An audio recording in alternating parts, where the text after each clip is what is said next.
Hello students, हमारी theory के साथ साथ हमारी प्रैक्टिकल क्लासेस भी इक्वली इम्पोर्टेंट हैं। बीइंग ए साइंस स्टूडेंट हमारे यहाँ लैब का भी बहुत इम्पोर्टेंस है, लेबोरेटरी वर्क की बहुत इम्पोर्टेंस है प्रैक्टिकल एस्पेक्ट को समझने, देखने और सीखने के लिए। तो थ्योरी के साथ साथ जो केमिस्ट्री लैब है उसकी भी अपनी एक बहुत इम्पोर्टेंस है और उसको ध्यान में रखते हुए एक नई सीरीज़ हम शुरू कर रहे हैं, how to we do work safely in chemistry laboratories.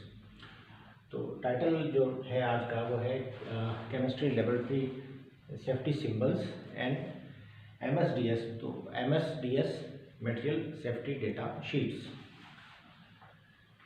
हम बहुत सारे केमिकल एसिड्स, बेसिस, सॉल्ट, इनमें बहुत सारे केमिकल्स के अलग अलग हैजार्ड्स हैं। तो बहुत सारे केमिकल से केमिस्ट्री लैब में रूबरू होते हैं। कई बार मिस हैंडलिंग हो जाती है, कुछ हादसे हो जाते हैं। लेकिन अगर हम थोड़ा सा प्रिकॉशन रखें, थोड़ी सावधानी रखें और हम ये समझें कि किस बोतल पे जो सिंबल बने हैं उन सिंबल का क्या इंपॉर्टेंस है, उसको किस तरीके से हैंडल करना है, तो हम इन हैजार्ड से और केमिस्ट्री लैब में होने वाले एक्सीडेंट से बच सकते हैं। तो there is utmost requirement to know all about hazardous symbols and their notations to being safe in chemistry laboratory। तो पहली चीज़ जनरली सजेस्ट की जाती है कि आप एप्रियल्स जो हैं आपके लेबोरेटरी के, उनको आप यूज़ करें। केयरलेसली आप अपने कैजुअल ड्रेसेस में लैब का वर्क ना करें। तो एप्रन हम सब पहनते हैं। You should use gloves if you are dealing with acid base and some kind of hazardous chemicals। Laboratory में यूज़ करने के लिए जो हैवी सोल के थोड़े अच्छे पॉलीमर में शूज़ आते हैं, वो शूज़ यूज़ करने चाहिए। And then you must use lab glasses, ताकि आँख में बहुत सॉफ्ट ऑर्गन है, उसमें किसी तरह का कोई केमिकल ना जाए। तो आज हम बात करेंगे सिंबल्स की जो केमिस्ट्री बोटल्स में देखने को मिलते हैं। पहला सिंबल है जिस पे लिखा है राइट, जो टिक का एक साइन है। ये साइन देख के हमें लगता है कि हाँ ये ठीक है, दैट मीन्स इसका हैजार्ड है, ये हमारी सेहत के लिए बहुत कम हानिकारक है। लेकिन इसका मीनिंग ये नहीं कि वो हानिकारक नहीं है। केमिस्ट्री लैब में कोई भी केमिकल अगर एक्सेस में आपके कॉन्टेक्ट में आता है तो उसके अपने कॉन्सिक्वेंसेस होंगे। तो that's why, but you can handle them very easy. Second sign जो है ये एक ऐसे लग रहा है जैसे कोई क्रैकर या पटाखा है या कोई बॉम्ब है, वो ब्लास्ट हो रहा है। And this is sine of explosive. तो इसमें जो मटेरियल आपका होगा वो मटेरियल जो है एक्सप्लोड कर जाएगा अगर उसको आपने केयरलेसली ओपन किया तो।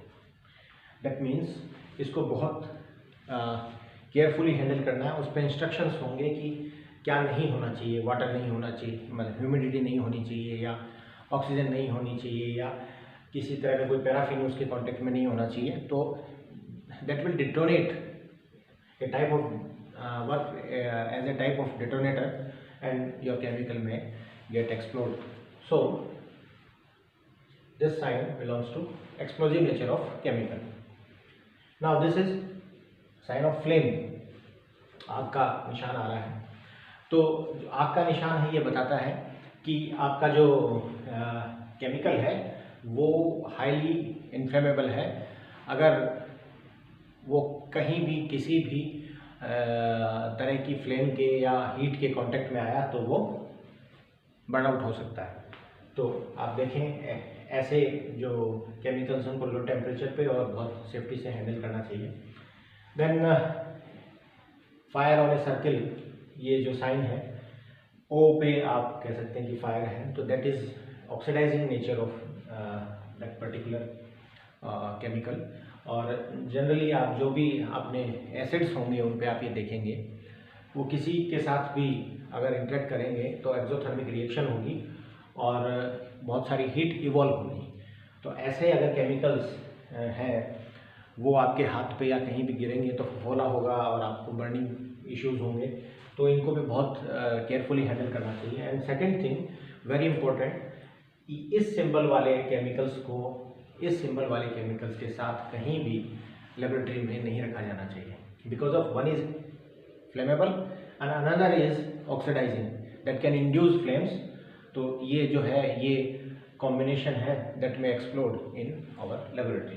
That's why these two kind of chemicals should be stored in separate chambers.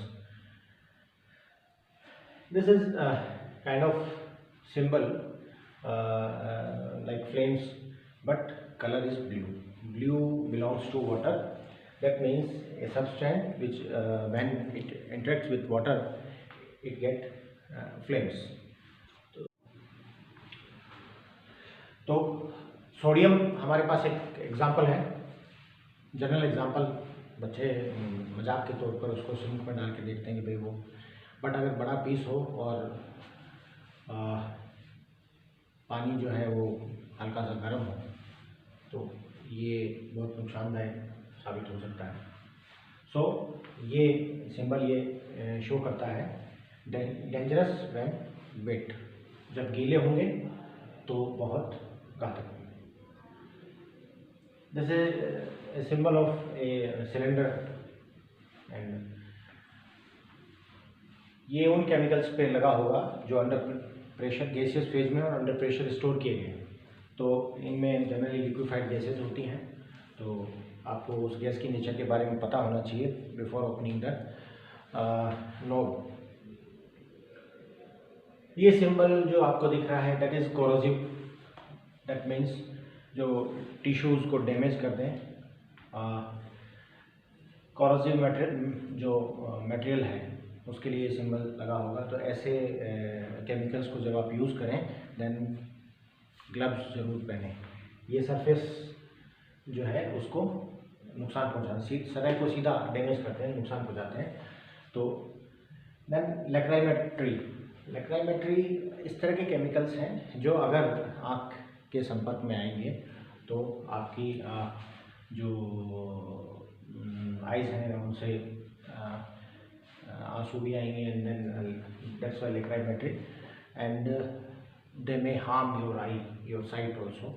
सो कभी भी लैब में काम करने के दौरान हमें केमिकल्स जो हाथ पे लग गए हैं उन हाथों से आँखों को नहीं छूना चाहिए। And it's very much suggested that generally we use lab goggles. Lab goggles आते हैं जिनसे आंखें पूरी तरह प्रोटेक्टेड रहती हैं, और उससे अगर आप बाय द वे आप अपना हाथ या आपका कोई केमिकल अगर आइस तक पहुंच गया है, कोई गैस है इवॉल्व हुई किसी प्रक्रिया के दौरान वो आँख तक पहुंच गई है, तो उससे नुकसान नहीं होगा। क्रॉस साइन, हमने एक राइट साइन देखा था that means low hazard, cross sign that means hazardous. ये जनरली आपके हाथ पे लगेंगे तो इरिटेशन होगी, आपको खुजली जलन और इस तरह का थोड़ा सा इरिटेशन बेचैनी महसूस होगी। आँखों में होंगे तो आँखों में लगने पर ये जलन का एहसास देंगे। तो जिन केमिकल्स पे लगा है उन्हें भी आप सेफ्टी से यूज़ करें। देन टॉक्सिक, ये जो सिंबल है दैट इज़ जनरली आप देखें जब हाई वोल्टेज जो पोल्स हैं या जहाँ ज़्यादा मात्रा में इलेक्ट्रिसिटी यूज़ हो रही है वहाँ ये सिंबल लगा होता है, because of it may threat to your life. ऐसा केमिकल जानलेवा हो सकता है, it can damage very exponentially. अगर आप बच भी गए तो बहुत ज़्यादा नुकसान होगा। तो इस केमिकल के एक्सपोजर में कम आए और बहुत ही सावधानी से इन केमिकल्स को यूज़ करना चाहिए। देन साइकोएक्टिव केमिकल्स या नार्कोटिक, ऐसे केमिकल्स जो इन्हेलेशन पे या बॉडी में पहुंचने पर आपको सुला दें, आप बेहोशी आए, है ना, क्लोरोफॉर्म टाइप या सीजर्स आए, ट्रेमर्स आए, तो उन पे ये साइन लगा होगा, उन्हें भी आप बहुत सावधानी से यूज़ करें। तो सिंबल्स जो है वो उस केमिकल की लाइफ के अगेंस्ट, ह्यूमन बीइंग या जो एनवायरमेंटल लाइफ के अगेंस्ट जो थ्रेट है उसको शो करते हैं। तो हमें इन सिंबल्स की जानकारी होनी चाहिए। ये सिंबल देख के लगता है कि एक सूखा पेड़ है और यहाँ कोई मछली है पानी से जो बाहर निकली हुई है, दैट मीन्स डेड है। दैट मीन्स इस तरह के केमिकल्स जब आप लैब में यूज़ करें, प्रैक्टिकल्स जब हो जाएँ आपके, तो उन्हें आप सिंक में एक्सपोज ना करें, क्योंकि वो जो आपका एनवायरनमेंट है और जो एक्वेटिक लाइफ है उसके लिए बहुत ज़्यादा हैजार्डियस है। Then they should be eliminated from lab in very specific manner. उनका अपना एक तरीका है उनको डिस्पोज करने का, we have to use that one. This symbol एक ह्यूमन है, उसके बीच में कुछ डैमेज जैसा कुछ दिखाया, दैट इज़ कार्सिनोजेनिक। ऐसे केमिकल जो कैंसर पैदा करते हैं, बेंजीन जो है आपका, उससे फिनोल्स जो है, फिनोल के डेरिवेटिव्स जो हैं, इस तरह के जो है ये डायरेक्ट मर्करी जो है दैट इज़ कार्सिनोजेनिक। तो इन सिंबल, ऐसा सिंबल जिस केमिकल पे लगा हो उस केमिकल को भी हमें बहुत ज़्यादा सेफ्टी के साथ हैंडल करना चाहिए। Then this is symbol of radioactivity. अगर ये सिंबल किसी केमिकल पे लगा है, that means that particular chemical और that particular element is radioactive. तो we need to maintain utmost care when handling these type of chemicals, and this is symbol of biohazard. Sometimes in higher chemistry labs जब हम कुछ नए compound synthesise करते हैं, उनकी biological testings करते हैं, तो वहाँ हमें बैक्टीरियाज पे, वायरसेस पे और इन सब पे केमिकल्स की स्टडी की जाती है। तो वहाँ आपको ये सिंबल देखने का मिलेगा। ये किसी केमिकल की बोतल पे नहीं मिलेगा, ये किसी माइक्रोब या किसी घातक वायरस या जो जहाँ इस तरह का कल्चर और वायरोलॉजी की स्टडी हो रही है वहाँ देखने को मिलेगा। And very very strictly recommended using of mask and gloves and some kind of PPE kit to handle these particular kind of materials having biohazards. Now, कुछ सिंबल आपको सरफेसेस पे देखने को मिलेंगे किसी पर्टिकुलर सरफेस पे। जैसे ये सिंबल ये बताता है कि जो सरफेस है वो हॉट है, हॉट सरफेस है, तो बर्निंग का इशू हो सकता है। Then be careful. ये जो सिंबल है, ये सिंबल आप फ्रीजिंग को या बहुत कम टेम्परेचर को डिनोट करता है। तो ऐसे चैम्बर में नॉर्मली मटेरियल्स को सेव करने के लिए, सहेज के रखने के लिए, लंबे टाइम तक ख़राब नहीं होने देने के लिए आइस चैम्बर्स बनाए जाते हैं। तो ऐसी जगह में बिना परमिशन के और बिना एडिक्वेट उसके इंतजामात के आपको एंटर नहीं करना चाहिए। And this is symbol of high voltage. तो उन मटेरियल से या उन पर्टिकुलर कंपोनेंट से दूर रहना चाहिए, या जब आप हैंडल करें then you have to wear specific kind of gloves. Then laser beam hazard, that means that particular area या स्पेक्ट्रोस्कोपिक मशीनरी जहाँ यूज़ की जाती हैं वहाँ इसका इशू रहता है कि आप किसी तरह के जो रेडिएशन है उसके हाई एनर्जी रेडिएशन के संपर्क में आ सकते हैं, that is laser beam hazard. ये सिंबल है, ये एक पॉजिटिव सिंबल है। ये लैब में जनरली एक कॉर्नर में हम एक नॉर्मल लैब्स में एक उल्टी टैप लगाते हैं, एक नल जो ऊपर की तरफ पानी देती है इस तरह की लगी रहती है। स्पेसिफिकली वहाँ शावर्स टाइप के लगे होते हैं। ये होता इसलिए है कि अगर लैब में कोई एक्सीडेंट हो और आँख में कुछ चला गया है तो फर्स्ट ऑफ ऑल ठंडे पानी से वो आँख जो है वो धो ली जाए। तो आप इस तरीके से करेंगे, हाथ में अगर आप पानी लेके उसे साफ़ करने की कोशिश करेंगे तो आप लैब में काम करते समय बहुत सारे केमिकल के कांटेक्ट में आते हैं, तो केमिकल कम होने की बजाय एक्सेस में आपकी आइज में चला जाएगा।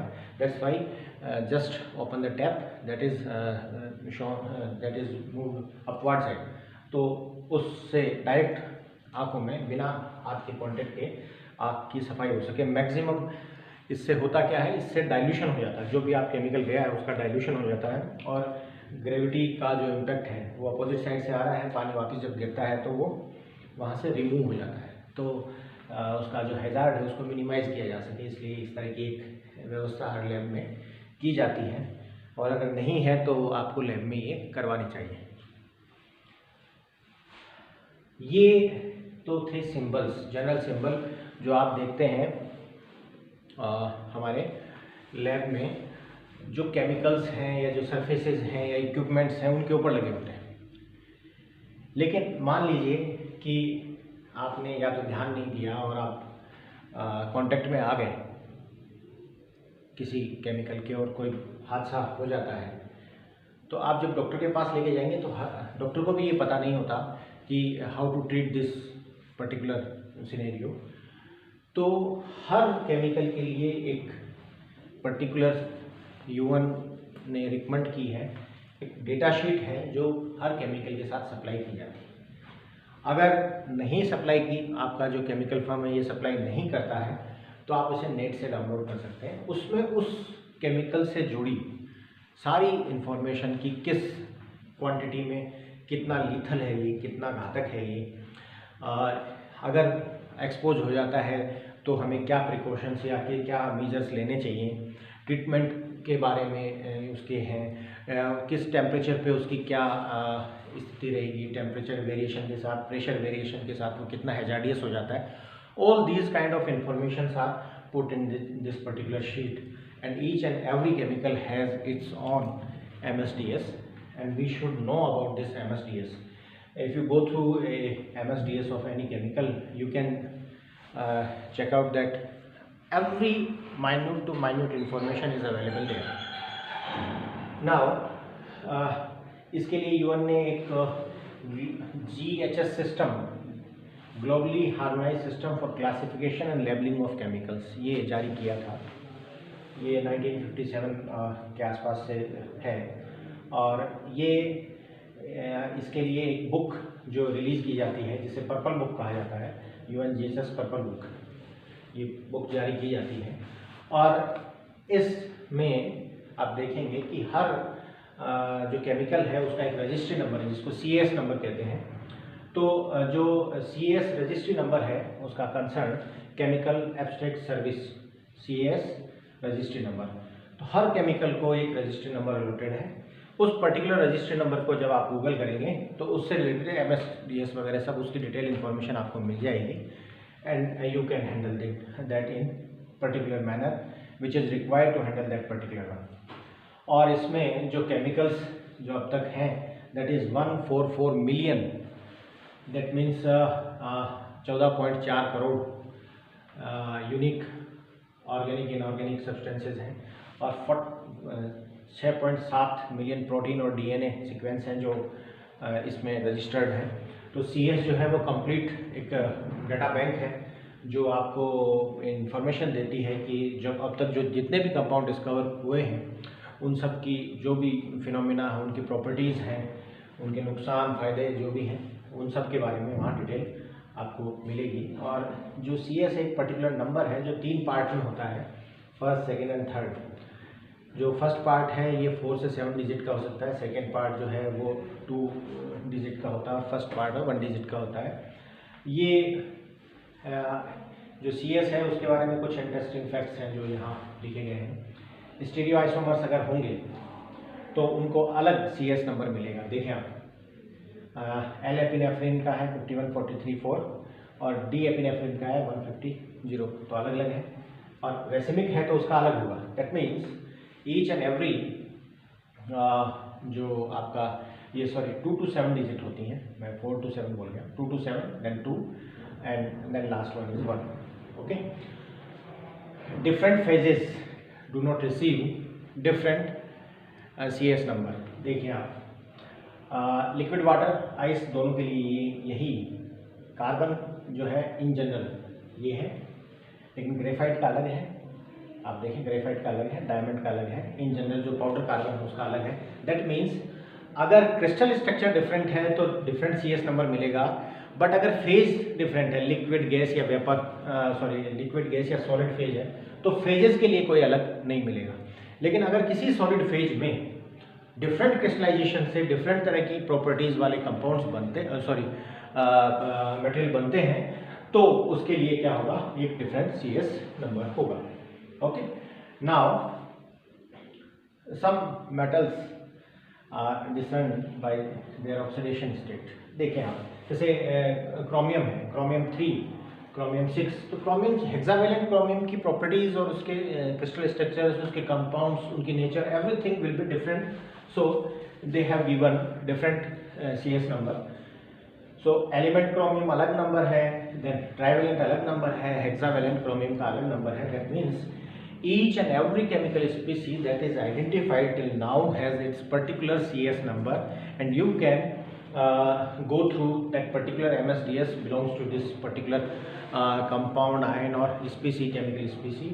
So it's very interesting thing कि कितना डेटा हमने सहेज के रखा है for future generations. Now India में भी हम बहुत सारे रेगुलेशंस, जैसे UN ने ये अपना दे रखा है और उन्होंने दे रखा है कि किस तरीके से आपको किस कंपाउंड को हैंडल करना है। वैसे ही इंडिया में भी हमारे यहाँ कुछ नियम बने हैं जो गवर्न करते हैं हमारे यहाँ केमिकल हैंडलिंग को। First one is manufacture, storage, import of hazardous chemical amendment act, that is 1989, 94 and 2000. And in 2000 we also form our ozone depleting substance rules, and we are governed by these, and that's why all the freons which were used previously for refrigerating, they have been eliminated. Now we are using hydrochlorocarbons, not chlorofluorocarbons. Okay, and this is only due to these particular rules and regulations by which we are governed now. And all these things are moving forward by Ministry of Environment and Forest. Time to time they provide their regulations to handle the chemical carefully, to minimize the hazard and for sustainable development. So this is all about symbols and the information of chemicals which were given in MSDS. In next class we will study how to reduce the hazard if anyone got accident. अगर किसी के साथ कोई घटना घट जाती है या कुछ हो जाता है लैब में, तो उसे कैसे हैंडल करें। तो आगे क्लासेस में हम उन चीज़ों पर चर्चा करेंगे। Okay, thank you.